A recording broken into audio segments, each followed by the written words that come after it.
bahwa Tuhan melihat siapa saja yang nangis di ranjangnya minggu ini.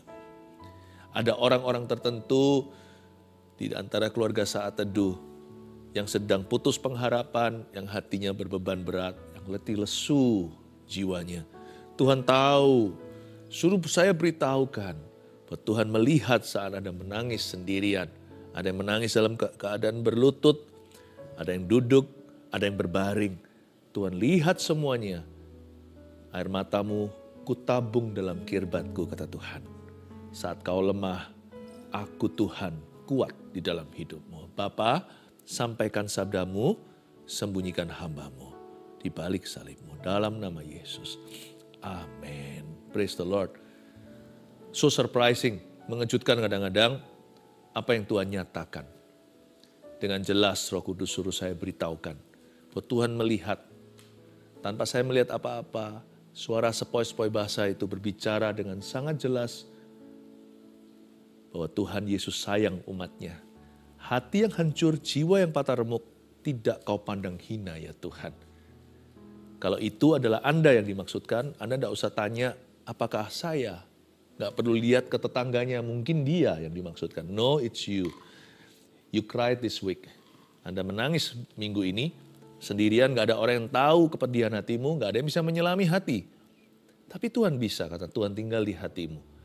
Kalau Anda lemah, hari ini Tuhan akan kuatkan ya.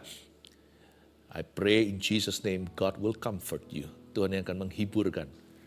Saya nggak tahu apa yang membuat Anda gelisah, tapi tentunya dalam Kristus ada solusinya. Waktu kita lemah, dia kuat. Itu dulu kita imani. Kita percaya bahwa itu benar. 2 Korintus 12, ayat yang ke-7-10 saya bacakan.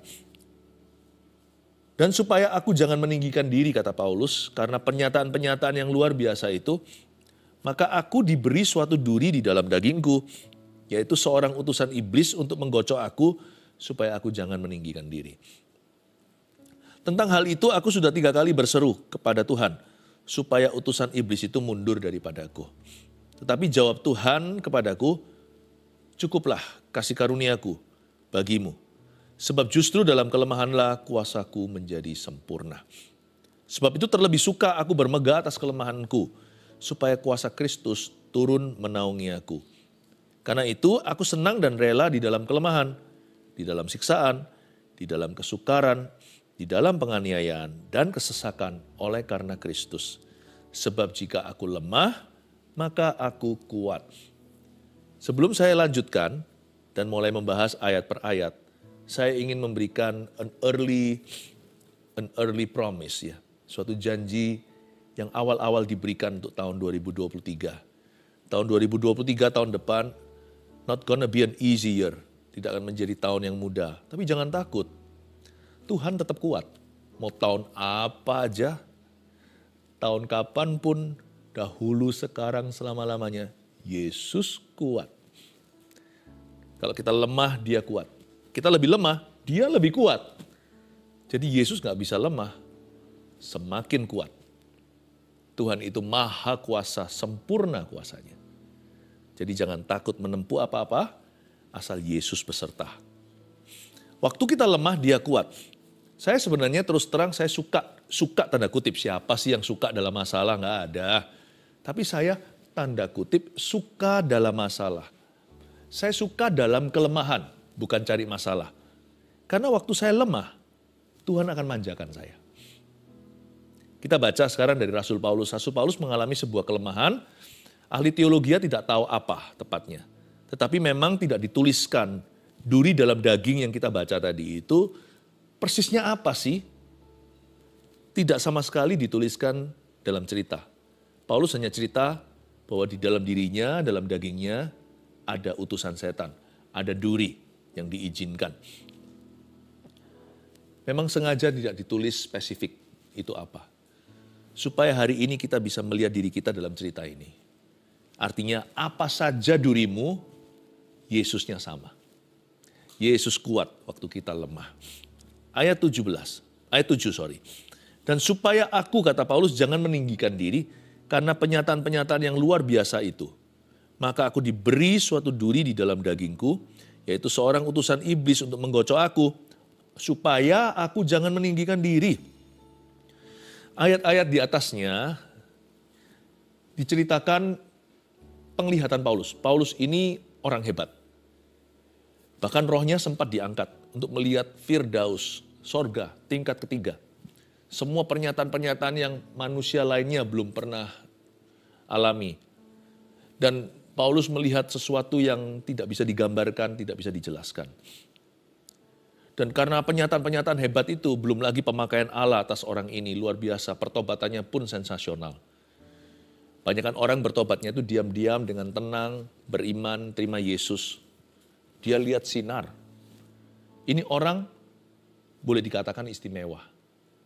Tapi hari ini, waktu dia menulis ini, dia mengalami sesuatu. Ada sebuah duri di dalam dagingnya. Ternyata Paulus sama dengan kita. Dia manusia biasa seperti Elia. Waktu kita lemah itu adalah kesempatan yang baik sekali untuk kita merendahkan hati. Kita jadi sadar bahwa semua berkat ini adalah milik Tuhan. Segala pengurapan pemakaian itu milik Tuhan. Kita ini bukan apa-apa, bukan siapa-siapa. Biasanya orang cenderung lupa kalau berada di atas. Tapi waktu dia berada di bawah, dia sadar bahwa dia hanyalah manusia. Sebenarnya kelemahan itu bukanlah musuh kita. Musuh kita terbesar adalah kesombongan. Dan Tuhan tahu, hanya Tuhan yang tahu, kita ini bisa sombong hingga titik apa. Hanya Tuhan yang tahu kapan kita bisa menyombongkan diri. Kita nggak tahu. Tapi Tuhan tuh membaca kita. Tuhan tahu hati kita. Tuhan tahu panjangnya usus kita. Tuhan yang membuat kita, Dia sangat mengenal kita. Bahkan lebih daripada seorang ibu mengenal anak kandungnya. So, Tuhan tahu tendensi atau kecenderungan kita untuk sombong itu setiap orang ada. Setiap kita ini keturunan Adam dan Hawa, masing-masing ada benih kesombongan di dalamnya. Dan Tuhan tahu apa yang akan bisa mengotak-atik itu dan membuat kita jatuh. Karena itu, kalau kita diizinkan mengalami kelemahan, nggak apa-apa. Asal kita tidak lari dari hadirat Tuhan, kalau itu diizinkan, Tuhan pasti punya maksud yang mulia. Saya nggak ajari kita untuk cari masalah. Tapi ketika dalam masalah, jangan kita marah. Kita harus tahu bahwa masalah itu akan mengerjakan sesuatu yang mulia di dalam diri kita. Tuhan yang paling tahu. Hanya Tuhan loh yang tahu. Kalau orang di sekeliling kita hanya tahu kita sombong ketika kita mulai menyombongkan diri. Mereka mulai kerasa. Misalkan pasangan hidup kita, suami atau istri kita. Kamu kok sekarang beda ya? Kamu kok angku ya? Itu bisa kerasa. Tuhan lebih hebat. Bahkan orang itu sebelum menyombongkan diri, Tuhan sudah tahu dia akan menyombongkan diri. Makanya kalau diizinkan kita dalam masalah, itu seperti detox ilahi. Itu seperti prevention atau seperti pencegahan vitamin dari Tuhan.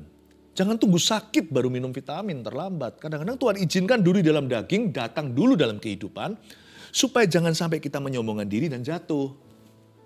Ini hikmat Allah yang tidak terselami. Mana ngerti, siapa tahu. Ternyata yang aku alami ini yang ku keluhkan setiap hari, kok begini sih keluh kesah melulu. Ternyata ini bagus untuk aku. Kalau saya di titik ini tidak diizinkan seperti ini, mungkin nanti 10 tahun lagi jatuhku akan parah. Dan waktu itu sudah berdarah-darah, sudah beyond repair, sudah nggak bisa diperbaiki lagi. Sudah mustahil untuk restorasi. Jadi Tuhan izinkan di kilometer sekarang ini kita mengalami sesuatu yang dianggap sebagai kelemahan dan persoalan. Ternyata nanti suatu hari kalau kita di sorga, kalau di rewind, diputar ulang ke belakang, kita baru memahami, oh gitu. Ini loh jalur hidupmu itu bisa salah nantinya. Maka aku izinkan demikian. Di titik ini kamu digocoh oleh sesuatu. Supaya kamu bergantung kepadaku. Because God is all love. Tuhan itu kasih. Dia gak mau berpisah sama kita. Tuhan gak suka perpisahan dengan anak-anaknya. Tirai itu kan dirobek dari atas ke bawah. Berarti Allah dan manusia menjadi satu dalam Kristus. Tidak mau pisah lagi. Eloi, Eloi, lama sabachthani. Allahku, Allahku, mengapa kau meninggalkan aku? Gak perlu lagi kita alami itu. Yesus sudah beli di kayu salib. Kita tidak akan lagi terpisahkan. Apa yang bisa memisahkan kita dari kasih Allah? Tapi hati-hati dengan kesombongan. Karena orang yang sombong akan berpisah dari Tuhan. Tuhan izinkan perkara-perkara yang tidak mengenakkan dalam hidup kita itu untuk memastikan beli karcisnya di depan bahwa kita tidak akan selama-lamanya dipisahkan dengan Tuhan. Makanya sekarang saya ngerti kenapa Paulus ngomong begini. Dan supaya aku jangan meninggikan diri karena penyataan-penyataan yang luar biasa itu, maka aku diberi suatu duri. Kata aku diberi itu gift, kado. Aku dikasih kado, dikasih duri dalam dagingku. Ini orang mikir apa sih? Gak ada setahu saya di seluruh dunia orang kena masalah dan berkata, aku dikasih kado sama Tuhan. Bukan berarti Tuhan berbuat jahat ya. Please jangan salah tafsirkan. Duri dalam daging atau utusan iblis ini bukan berarti Tuhan kasih kita setan. Enggak. Tapi kalau Tuhan izinkan, setan langsung lompat. Sekali Tuhan buka pintu, dia langsung sikat. Tapi kalau Tuhan buka pintu sedikit, itu bukan untuk menghancurkan kita. Sekalipun setan langsung melompat, masuk kehidupan kita, menggocok kita dengan permasalahan, mengintimidasi kita, menekan, melawan, seolah-olah seketika kita seperti bisa dihentikan, dipukul mundur. Kalau Tuhan izinkan, meskipun itu perbuatan setan, saya percaya Allahku pegang kendali, bukan iblis. Tuhan yang pegang setirnya, bukan setan. Kalau setan berbuat jahat kepada kita, Tuhan akan memakai itu untuk berbuat baik kepada kita. Dan hasil akhir yang Tuhan cari terlebih dahulu adalah kerendahan hati. Supaya kita itu bisa bersandar penuh kepadanya. Duri dalam daging, kata duri ini dalam bahasa Yunaninya adalah skolops. Ini bukan sekedar thorn atau duri yang kecil. Pernah nggak masuk dulu ujung pensil? Waktu saya kecil pernah tuh, karena saya nakal. Ketusuk ujungnya di dalam situ. Cukup lama. Itu bukan duri yang kecil yang menyebabkan iritasi. Bukan duri yang kecil yang minor. Kata skolops itu duri di dalam dagingku. Duri itu artinya seperti pakunya tenda kemah itu. Kalau orang berkemah ada pakunya kan. Dok, dipaku ke tanah. Supaya tendanya bisa berdiri. Kata skolops atau duri, itu bukan duri kecil, sesuatu yang lancip, yang bisa mengganggu kita sedikit. Bukan, tetapi itu adalah paku tenda yang besar. Ini bicara tentang big problem. Problema yang besar. Yaitu seorang utusan iblis untuk menggocok aku supaya aku jangan meninggikan diri. Diulang lagi. Permulaan ayat supaya aku jangan meninggikan diri, akhir ayat ditutup dengan supaya aku jangan meninggikan diri. 2 kali Paulus itu diberi peringatan sama Tuhan. I don't want you to be arrogant. Aku tidak mau akhirnya kamu jatuh Paulus, sebab aku tidak mau pisah sama kamu, kata Yesus. Makanya aku beri kamu satu kado ini, aku izinkan sesuatu supaya kamu selalu bergantung kepadaku. Please know the mind of God in your life. Kenali pikiran Allah. Tapi terlebih dahulu percaya karakternya. Bahwa dia tidak pernah jahat dalam kehidupan kita. Tentang hal itu, aku sudah 3 kali berseru ayat 8 kepada Tuhan. Supaya utusan iblis itu mundur daripadaku. Paulus gak tanggung-tanggung. Dia normal seperti kita. Waktu diterpa masalah, reaksi pertama adalah bebaskan aku dari masalah ini. Paulus langsung mau keluar. Sangat lumrah. Paulus berkata, aku sudah 3 kali berseru sama Tuhan. Kenapa dia berseru berkali-kali? Dia passionate, dia bergairah untuk segera keluar dari persoalan. Sama seperti kita. Tapi dia 3 kali berdoa bukan sebagai pratanda bahwa dia kurang iman. Ada orang berkata, kalau doa sekali aja, cukup. Kalau 2 kali udah gak beriman. Enggak juga sih, Tuhan suruh kita bertekun dalam doa ya kan? Jangankan Paulus, Yesus di Getsemani berdoa 3 kali, doa yang sama diulang-ulang. Tuhan Yesus, meskipun Yesus bukan takut pakunya, bukan takut paku tenda atau paku kemahnya. Yang Yesus waktu itu gelisah adalah karena ia akan berpisah dengan Bapa. Terbukti lewat seruannya, Eloi, Eloi, lama sabachthani. Yang artinya, Allahku, Allahku, mengapa engkau meninggalkan aku? Itu yang ditakutkan. Tapi reaksi ke-1 ketika kita berada dalam persoalan adalah, I want to get out. I want to get out already.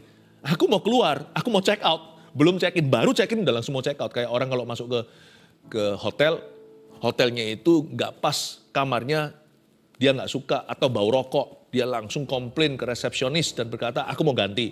Baru check-in langsung mau check out. Tukar kamar. Itu reaksi yang normal. Paulus juga alami yang sama. Don't feel bad. Jangan rasa bersalah kalau Anda juga seperti itu. Saya juga seperti itu. Tapi kali ini Tuhan jawabannya beda. Berkali-kali kalau Paulus teriak sama Tuhan langsung dijawab. Ini sampai 3 kali. Jawabannya Tuhan tidak sesuai dengan aplikasi. Tidak sesuai dengan ekspektasi kita. Tentang hal ini, aku sudah 3 kali berseru kepada Tuhan supaya utusan iblis itu mundur daripadaku. Ayat 9, tetapi jawab Tuhan kepadaku. Wah, sudah kata tetapi jawab Tuhan kepadaku. Berarti God has a different idea. Berarti Tuhan punya rencana yang lain. Lalu kata Tuhan seperti ini, cukuplah kasih karuniaku bagimu. Sebab justru dalam kelemahanlah kuasaku menjadi sempurna. Sebab itu aku terlebih suka bermegah atas kelemahanku supaya kuasa Kristus turun menaungi aku. Kenapa kita disuruh rendah hati? Petrus berkata begini, bukan Paulus, ini rasul yang lainnya. Rendahkan dirimu di bawah tangan Tuhan yang kuat supaya, tujuan rendah hati bukan supaya kita rendah diri. Tujuan rendah hati adalah supaya kita diangkatnya. Supaya kamu ditinggikannya. Paulus ini mengalami ini bukan supaya runtuh. Dia alami ini supaya kuasa Tuhan jadi sempurna dalam hidupnya. Dia akan mengalami pernyataan kuasa Allah. Siapa bilang kalau Tuhan akan biarkan kita digocoh sama setan. Seperti bangsa Israel dalam sejarah perang mereka. Ketika mereka dicari gara-gara malah mereka dapat tanah. Gara-gara perang itu akhirnya harus ada pihak yang kalah.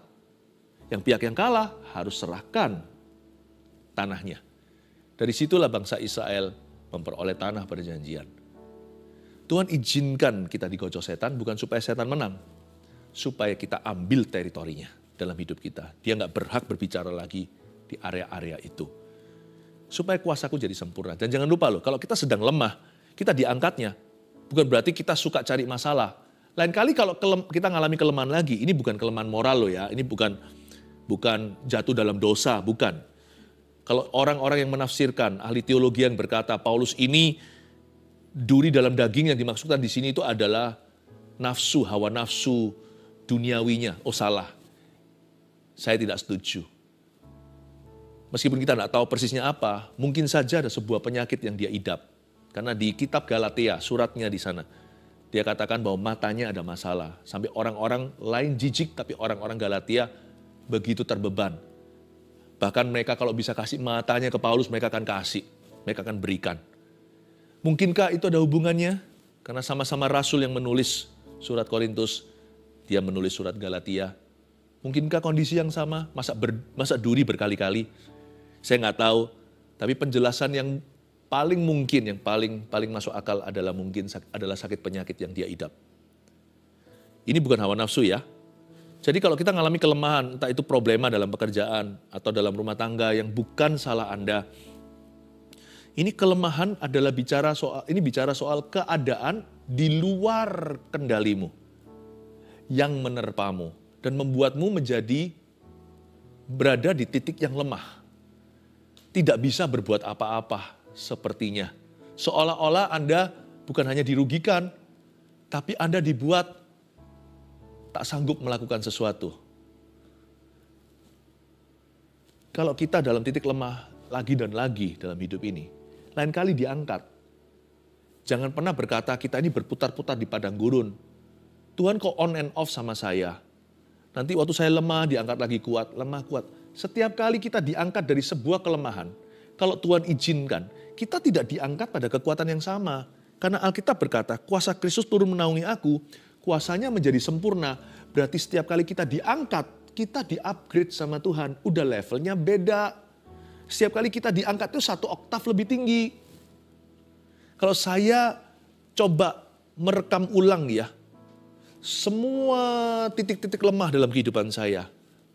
Ketika Tuhan izinkan saya masuk dalam lembah-lembah kehidupan, saya menoleh ke belakang. 10 tahun punya lembah mengangkat saya segini dalam kekuatan Tuhan. 5 tahun yang lalu mengangkat saya segitu. Yang tahun lalu mengangkat saya segini. Setiap kali lonjakannya lebih sempurna. Membuat saya semakin matang tidak kembali lagi ke ground zero, ke break even point, tidak kembali ke nol lagi, tapi membawa saya ke oktav yang lebih tinggi. Saya ajak kita mengenal pikiran Tuhan. Tidak ada rencana Tuhan dalam kehidupan anak-anak Tuhan itu berputar-putar di padang gurun, itu tidak ada. Dia selalu membawamu dari kemuliaan pada kemuliaan. Dan Tuhan berkata di sini, tapi jawab Tuhan kepadaku, cukuplah kasih karuniaku. Kata cukuplah di sini itu sangat rendah hati Tuhan ngomong begitu. Tuhan bilang cukuplah kasih karuniaku. Bukan menolak doa Paulus. Tuhan bilang cukup. Apa yang kamu miliki itu cukup kok menghadapi ini. Wow, Paulus teriak-teriak ternyata Tuhan sudah kasih dia kuasa untuk menghadapinya. Bayangkan seorang konglomerat. Konglomerat punya anak. Anaknya nggak tahu papanya kaya. Anak kecil kan taunya mau beli sepeda, mau beli apa. Dia mau beli ini. Papanya kasih dia kredit card. Anaknya berkata, ini untuk bayar. Bapaknya bilang, uangnya cukup kok untuk beli sepedamu. Ya enggak cuman cukup lah kalau dia konglomerat. Lebih dari cukup. Berlebih-lebihan malahan. Bisa-bisa dibeli bukan sepedanya. Yang dibeli mungkin seluruh pabrik sepedanya. Tapi dia memastikan anaknya itu merasa aman. Merasa didukung. Dia berkata, nak, ini pakai kredit card papa, gesek aja, cukup kok untuk beli sepedamu itu. Sepeda minimu itu, cukup. Tuhan ngomong sama Paulus, cukup kok kasih karuniaku, padahal Tuhan itu maha kuasa. Betapa rendah hatinya Tuhan Yesus ya. Tuhan itu gak sok-sokan. Dia gak pakai kuasanya berlebihan. Kalau Tuhan merasa ini cukup. Kedua, Tuhan ajari Paulus untuk modest, untuk rendah hati. Tuhan ajari dia untuk mencukupkan diri. Konglomerat ini tadi, lagi dalam ilustrasi. Lagi makan misalkan dimsum. Dia pilih, anaknya mau pilih semuanya di menu. Ini pak, setiap halaman ditunjuk 10. Setelah dia tunjuk, lalu dia tutup, papanya tutup dengan gentle, dengan lemah lembut. Terima kasih, saya rasa sudah cukup pesanan kami. Loh, aku masih mau pesan lebih. Cukup nak, kita nggak bisa habiskan. Nggak boleh buang makanan, berdosa sama Tuhan. Ditutup, udah. Bakpaunya, siomainya, dan sebagainya. Terima kasih mas, cukup. Sudah cukup pesanan kami, kami makan cuma berdua. Tuhan ajari Paulus untuk mawas diri. Tahan kuasa pernyataanmu. Meskipun sapu tanganmu menyembuhkan, enough for you. Yang Tuhan kuatkan kali ini, yang Tuhan lakukan kali ini bukanlah mengambil bebannya Paulus. Tuhan kali ini menguatkan pundaknya untuk memikul beban itu. Tuhan bilang enough. Cukup. Saya bisa rasakan kasih Tuhan. Tuhan itu wibawa ya. Saya kalau baca gini tambah kagum sama Tuhan Yesus. Karena itu aku senang dan rela ayat 10 di dalam kelemahan. Di dalam siksaan, di dalam kesukaran, di dalam penganiayaan dan kesesakan oleh karena Kristus. Ini loh anaknya konglomerat sorga. Ini loh rasul anaknya Tuhan Yesus. Dia berkata seperti ini, aku senang dan rela di dalam kelemahan. Dia bisa tutup menu dan berkata, enough for me. Luar biasa, dia akhirnya belajar. Kita juga harus belajar dari Rasul Paulus. Aku senang dan rela di dalam kelemahan. Kenapa dia berkata, aku senang dan rela di dalam kelemahan? Keluarga Saat Teduh yang saya kasih, banyak di antara kita bermimpi, tapi mimpi kita hanyalah ilusi atau fantasi. Berapa banyak, ayo ngaku di antara kita punya angan-angan. Kalau bisa nanti hidupku itu sudah enak ke depan. Udah pasti enak. Hidup itu lebih ringan, lebih nyaman. Terus terang ya, saya beritahu meskipun saya aminkan. Tapi selama kita hidup di dunia ini nggak bisa. Kita itu hidup enak, ringan, tenang, nyaman, nggak bisa. Makanya mendingan lebih masuk akal kalau berkata begini, karena itu aku senang dan rela dalam kelemahan. Karena kalau kita di dalam kekuatan, dalam berkat, nggak perlu belajar untuk senang. Udah otomatis senang. Tapi di sini dengan iman dia berkata, karena itu aku senang dan rela. Rela, ada kata rela. Di dalam kelemahan. Don't long for the day when life will be easy. Hidup akan mudah. Gak ada itu. Ketika kita berkata, mulai hari ini hidupku akan mudah. Ada aja. Mungkin gak susah lagi di area tertentu. Muncul hal-hal baru. Namanya hidup di dunia ini kita akan selalu digesek dan digesek terus. Sampai kapanpun kita akan selalu dibentuk. Peperangan rohani juga ada. Dan di dalam hidup ini belum selesai misi kita. Boleh pensiun kalau itu hanyalah bicara soal pekerjaan teknisnya. Hati tidak boleh pensiun dini. hati kita tetap harus berjaga dan waspada. Karena itu aku senang dan rela di dalam kelemahan. Gak apa-apa, aku jalan sama Tuhan. Aku tidak imani masalah, tapi aku tidak takut dengan masalah. Asal Yesus beserta, aku senang dan rela di dalam kelemahan. Ini mengajarkan kita, hidup itu selalu antisipasi ke depan, bukan hanya persoalan, terutama hidup itu ekspektasi untuk berjalan dengan Tuhan. Pokoknya aku akan latih hidupku dari sekarang sampai aku mati untuk bergantung kepada Tuhan Yesus dan bergantung penuh. Saya sendiri, hidup saya juga masih ada banyak hal di depan yang saya belum ketahui.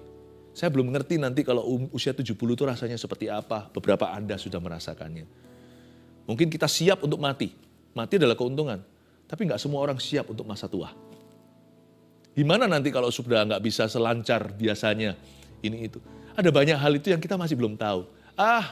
Peduli amat. Pokoknya di kilometer sekarang ini saya punya prinsip dan prinsip saya pegang teguh. Asal Yesus ada di masa depanku, aku suka dan rela. Mau dibawa kemana aja sama Tuhan, asal bukan salahku. Asal itu tuntunannya, aku mau. Tugas saya hanyalah ini, saya harus kembangkan otot rohani saya. Nggak boleh lengah. Every day tiap hari, saya latih satu art atau satu seni.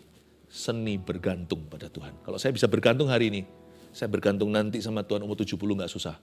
Saya bergantung kalau umur berapa, sampai umur berapa nanti kita hidup nggak tahu. Atau sampai mati, aku akan bergantung sampai akhir hayatku. Yang penting hari ini kita bergantung penuh. 3 hal, waktu kita lemah, dia kuat. Review hari ini sebagai berikut. 1, waktu kita lemah, kasihnya jauh lebih terasa. Jadi it's okay to cry ya, nggak apa-apa untuk menangis. It's okay to fall into his arms atau untuk jatuh ke dalam tangannya.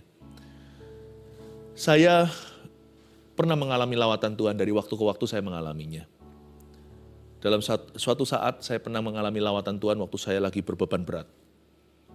Tapi sebagai orang yang selalu mendoakan orang lain kan jarang terlintas dalam pikiran manusia, pikiran orang-orang sekeliling saya untuk mendoakan saya.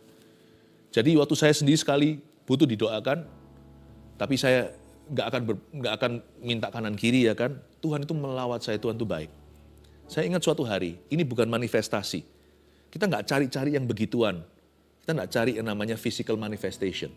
Tapi saya ngalami itu. Waktu saya sedang berdoa, saya dilawat Roh Kudus sampai saya rebah tidak bisa berdiri. Itu saya nangis kayak baby.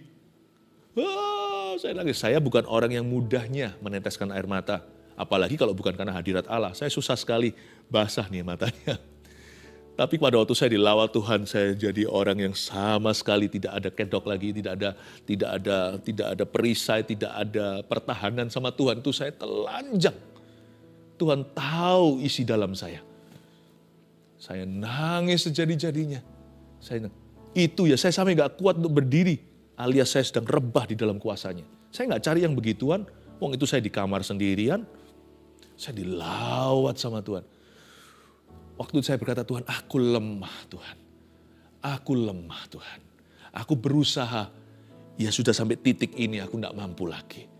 Aku lemah Tuhan. Waktu itu anehnya, gak dikasih kuasa apa, tapi yang terasa itu kasihnya. Saya merasa dia sayang gitu sama saya. Saya gak bisa jelaskan. Sayang banget. Sangat cinta, saya nggak bisa jelaskan, nggak bisa gambarkan. Saya merasa seperti dimanja, kayak seluruh dunia ini GR ya. Seluruh dunia ini nggak ada manusia lain selain aku. Itu kayak Tuhan itu belai-belai saya, sayangi saya, I love you. Bukan saya karena saya worthy, bukan karena saya holy, bukan karena saya layak, bukan karena saya suci, tapi karena saya lemah. Waktu nangis itu kerasa Tuhan dekat sama saya. Tapi waktu saya kuat, ya saya nggak ngerasakan, saya melayani dalam kuat kuasanya. Orang lain yang merasakannya. Waktu saya lemah, saya merasakan dilayani oleh dia. Saya merasakan kasihnya. Luar biasa loh. Waktu Anda lemah, nikmati prosesnya. Enjoy being ministered by Jesus. Nikmati dilayani. Nikmati indahnya dilayani. Manisnya dilayani Tuhan. 2, waktu kita lemah, kuasanya lebih nyata bekerja. Iya.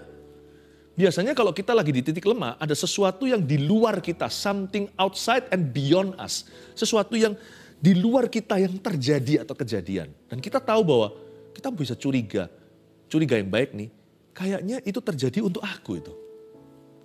Sesuatu terjadi di luar kita ya, itu bukan karena usaha kita, nggak ada urusannya sama kita.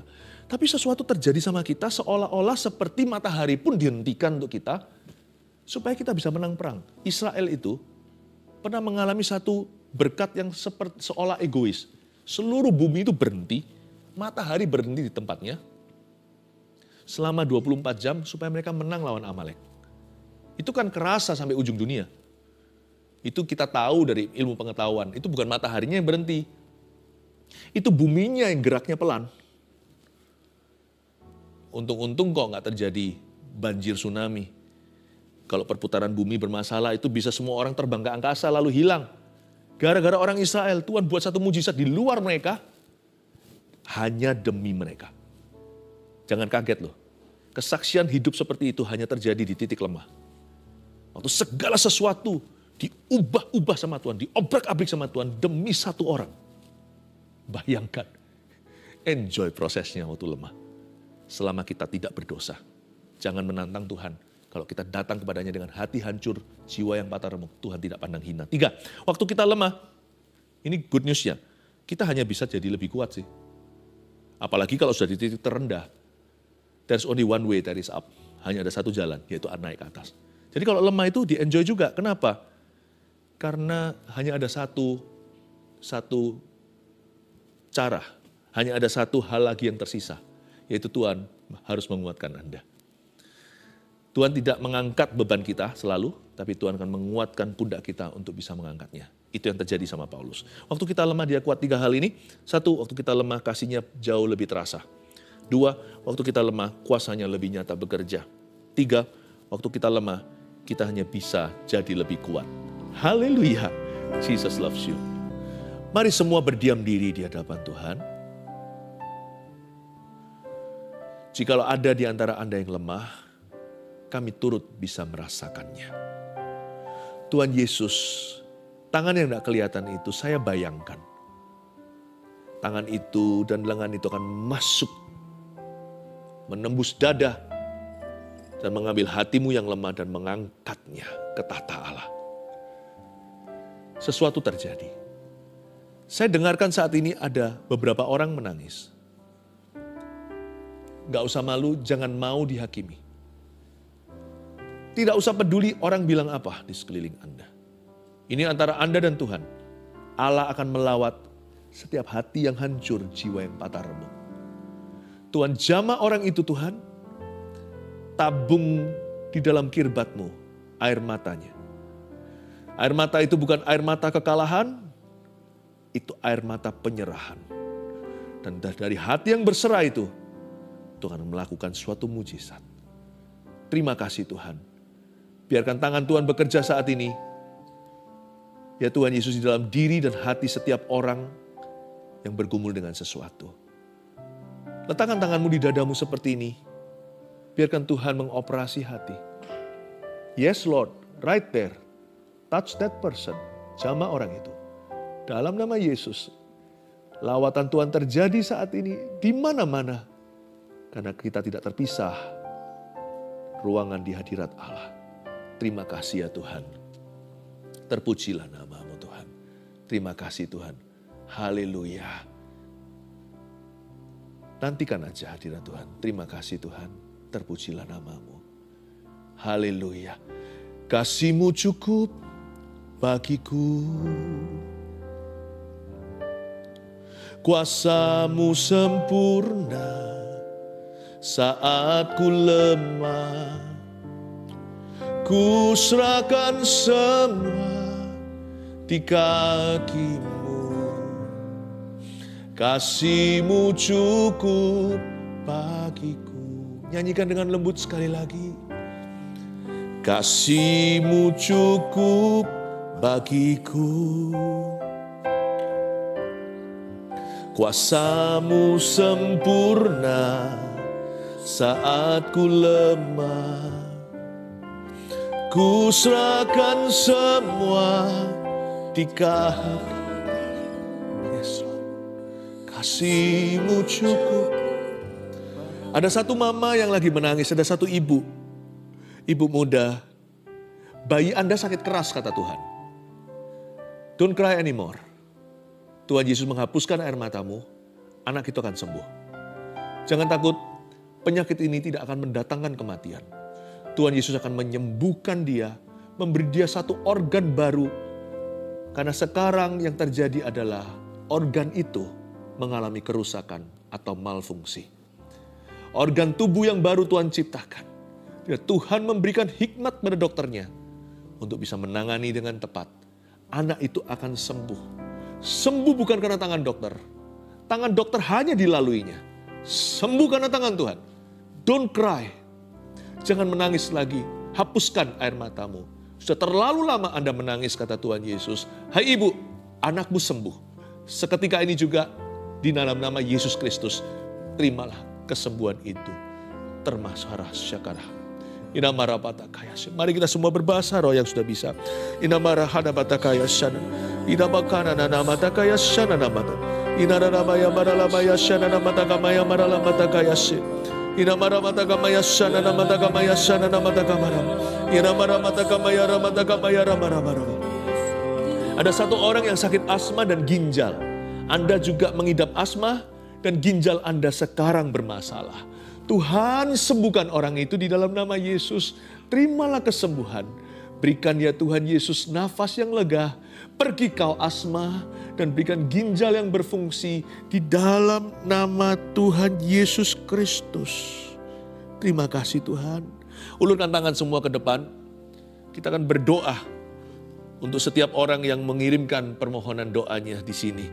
Mari kita sama-sama berdoa di dalam nama Yesus. Tuhan Yesus, hamba minta ya Tuhan Yesus, orang-orang yang mengalami pergumulan, yang dalam kelemahan, Tuhan hiburkan.